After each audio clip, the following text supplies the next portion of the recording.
Hello and welcome back to Dicebreaker. We're here at PAX Unplugged 2022. I'm John Baker to talk about One Deck Galaxy from Asmadi Games. Chris, tell me about it. So One Deck Galaxy is our successor to the hit One Deck Dungeon from a few years ago. We wanted to do some more of the system, more than just a straight reskin. So this is a whole new game on top of the basic idea of putting cool little D6s into boxes. The theme is space. We are different alien races from various homeworlds, and we are building a federation. This is actually the setting for our upcoming game, 1001 Odysseys. This is like the sort of prequel story of how the Federation was formed. Nice. So, obviously, people in the channel might be familiar with One Deck Dungeon already. We've mentioned it on a few of our videos and lists. What would you say are like the main differences that are going to stand out to players that have been hit before? So One Deck Dungeon, if you played it, is very much a game of roguelike survival. You're going through a dungeon, you're fighting monsters, you're making it through them if you can, or maybe you don't. You're just learning. If you're me, then no. Yeah. So it's very much rolling high is definitely better every time you're encountering a thing. One Deck Galaxy is sort of a response to the question, well, what if you could use all your dice for different things? And you had to sort of decide how to strategize and make them all do something cool. So there's a lot more opportunities for throwing things in the starbase if they're inefficient, or just splitting your efforts across turns so that you get stuff done even when you roll poorly. It's also a game where instead of encountering one card at a time, you've got all 4 cards that are in the dungeon, which we call the Discovery Zone here in Galaxy, available to access at any time. You can fight the boss immediately. The adversary is always out here just waiting to mess with your day. There's a beautiful starbase here where you can throw dice, so there's lots of places that you can throw your dice every turn and get stuff done. Yeah, so for people not familiar with the original game, one of the sort of like fun key selling points about One Deck Dungeon is literally just a single deck of cards. And those cards all are kind of using each of their sides to do different functions. Is there any sort of like play with that you've done with the new iteration? The same system holds in that instead of encounters, we've got different planets and there's locations and encounters. There's worlds, places you'll find in the galaxy, different other aliens you'd meet. And your primary way of dealing with them is taking your dice and filling in boxes with dice of the same color that are at least that value of higher. And when you do that, you get influence at that location or encounter. If you get enough influence over several turns, you get to claim it. When you claim a card, you get to tuck it under your homeworld, and it just sort of slots in there and gives you more dice that you get to roll every single turn. Or you can choose to take it as a new technology, which gives you clever ways to manipulate your dice. For example, this one down here says, spend a fleet to just roll 2 black dice on a turn. It's very easy to pick up dice with this lovely thumb imagery, let me tell you. And so, you're gaining in power as the game goes on. So where this differs from Dungeon again is the adversary is out there the entire time. Dungeon, you get down to the bottom of the dungeon, there's a boss waiting to fight you. We have 5 different adversaries in the game, and each of them changes the entire game system in a different way. The Nibelwuber colony fleet, which is what I set up out here, the Nibelwubers think that they should be the Federation because they're cool and they like water. And you like water too, but they like water way more because they're, space octopi.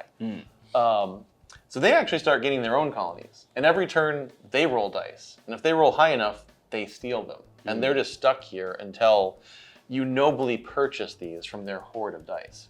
So these guys deplete the supply. And if there's not enough dice out here for you to roll every turn, you're just missing dice. Yeah. And that's bad. There's the Hungry Nebula. The Hungry Nebula just starts chewing through the deck. Every time you go through the deck, there are adversary events at the bottom. These are bad. You don't want them. They're all terrible. And if you go through the entire thing 5 times, you just lose because you've taken way too long to build a federation. Yeah. Nobody's waiting around for that. The optimization calibrator, it just wants to tell you what to do with your turn. It's optimal. You're not. So you have to donate dice to it every turn, and there's rules that escalate as the game goes on. You wind up with more and more requirements for what they do. Dark Star Syndicate acquires science and starts doing experiments. The experiments are all bad. You don't want it. It's bad science. And the Preservation Authority merely wants to preserve the galaxy. All they want to do is encase worlds in ice so that nothing can happen to them. Maybe it's your world, whatever. It'll be cool. So if you've got sort of 5 different adversaries in the base box, it looks like. How many sort of different characters have we got to play around with as well? So you're in this world. You choose a homeworld, and you've got 5 different choices: the Plumplim, the Elements, the Felici, the Timtillowinks, and the Zibzab. These are all wonderful aliens that are illustrated by our great artists. And they all have different starting resource types, different tech they start with, and you then pair that with a society type. So in this case, we've got the Elements Explorers and the Plumplim Scientists. Oh, okay, cool. So you've got like a sort of mashing up instead, so there's, 25 different possibilities of who you'll be. Your homeworld gives you your starting stuff. Your society type gives you your milestones. Because what you're trying to do during the game, most importantly, is build a federation. As you achieve milestones, you'll get to move little federation tokens over, and that increases your federation level. Federation level is important because you can't even fight the adversary until you're important enough. But also, it'll start upgrading some of your technologies. With that combination in mind, you're going to wind up with 125 different just basic possibilities of what you can do in a game. We really wanted to go heavily on making each of the adversaries feel very different to play against. The Hungry Nebula churning through the deck is totally different than the Colony Fleet just grabbing colonies and just rolling tons of their own dice. And then, of course, you've got, obviously with a single-player game, you're just playing with the one faction, right. but by combining the 2 players together, all sorts of possibilities on top of that as well. Yeah, so just like One Deck Dungeon, you can play solo, you can play 2-player co-op. We also have the opportunity that if you buy 2 copies of the game and put it all together, you can play with 4 players, and you build this big lattice work of you get to cooperate with your neighbors only. Oh, okay, so cool. There's all this talking around the table. In a normal game, you've got a discovery zone of 4 cards. In a 4-player game, I'm sharing 2 cards with you, I'm sharing 2 cards with that player over there, and they're sharing, and I can only interact with the stuff that's next to me. I can tell you what to do over there, you won't listen because that's an alpha player problem. That's super interesting, actually. I've not played a co-op game in which everyone's working on different things. Yeah. There's 2 different adversaries out at corners, there's 2 different star bases out at different corners, and you can only interact with the stuff that's near you, which is... that's fascinating. It was, because we were testing this during the pandemic, so we were doing it on Tabletop Simulator, and it was wild trying to do this over Discord. We're all like, Chris, go do that. Lyle, go do that thing. It'll be fine. It'll all work out. I imagine the physically turning to someone is probably a lot easier, Yeah, like, hey, those guys over there, they're going to blow it. Let's deal with this adversary. It's great. It's still co-op, but, Is there anything about, so obviously we've moved from like a fantasy theme to like a more sci-fi one. Is there anything that's sort of been like an interesting transition between those 2 things? In One Deck Dungeon, you have items and skills, so that's evolved to colonizing worlds and having technologies. It's about the same, honestly. But the big thing we added in this game that's entirely new is the Starbase. And the Starbase is the land of misfit dice. So in One Deck Dungeon, when you roll a bunch of 1s, you're like, well, that skeleton's going to punch me in the face. This is not good for you. In Galaxy, the Starbase can take triples or pairs of dice. So if I have 3 1s, that's actually really good because that's going to turn into 3 fleets, which can be used to complete various challenges on encounters and locations. Also, every fleet can be spent to increase or decrease a die by 1. So you're giving yourself that ability to manipulate dice directly. Science, again, you can throw dice over here. You can spend them to launch probes from the deck and tuck extra science cards under here. You can spend science to upgrade your star base. You can spend them to roll black dice and other things like that. Perfect, cool. And I love one of my favorite things about One Deck is the tiny little bots, right? Yes. It's just such a small thing that I can just like take to the pub or anything like that. Yeah. I know with One Deck Dungeon there were a lot of expansions and all that kind of thing. Is that something you're looking forward to in the future? Oh, definitely. We like packing a lot of game into a small box because that's one of the things that people have come back time and time again talking to us about Dungeon, being like, I love that I can pack this little thing in my carry-on bag and my luggage, just go to lunch at work or whatever, and you have a whole game in here. It's not watered down. We put lots in here. But yeah, we definitely have a huge setting with the Odyssey's world that we can add in more aliens, more worlds to find, different adversaries, maybe different concepts entirely for that. Have we started out on that? Maybe. And whenabouts is this going to be available? This is available right now. We actually premiered it at the show here. The Kickstarter orders are shipping out to backers, and then it will be off to stores right after that. Awesome. Yeah. Okay, I have a very important question for you. Yes. Who's your favorite faction? So I am partial to the Plumplim because they are the adorable radish people of the planet Bromagum. They are your cool vegetable friends. They're the masters of organic technology. You can see this guy here has got a little flower wrench or flower welder. We did have a lot of fun with the art. Yeah, I do love the. It's not often you see sci-fi that's quite whimsical as this. Like, it's, Well, yeah. That's where it came from, because Odysseys is a choose-your-own-adventure game in a whimsical corner of the galaxy. So we're like, I had the concept for Galaxy down for a while before we had decided to use the Odysseys universe as part of it. And I was having a discussion with some friends, and one of them was like, why don't you just make this use the Odysseys aliens? I'm like, okay. All right, Mr. Good Ideas. All right, Mr. Good Ideas, yeah.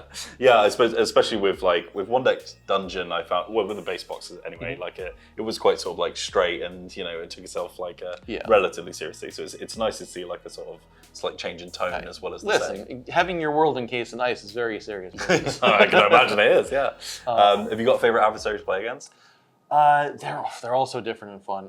The optimization calibrator is actually really fun because they assemble this dice cache, they call it, their memory cache. And you have to be, the basic rules are you can't put a die on there that's not higher than all the dice of the color that are already there already. Right. So you start out trying to feed it ones. And then you're like, I really want to feed it a 2, but I guess I could give it a 3. I'm not going to ruin the rest of the game for myself, am I? You do.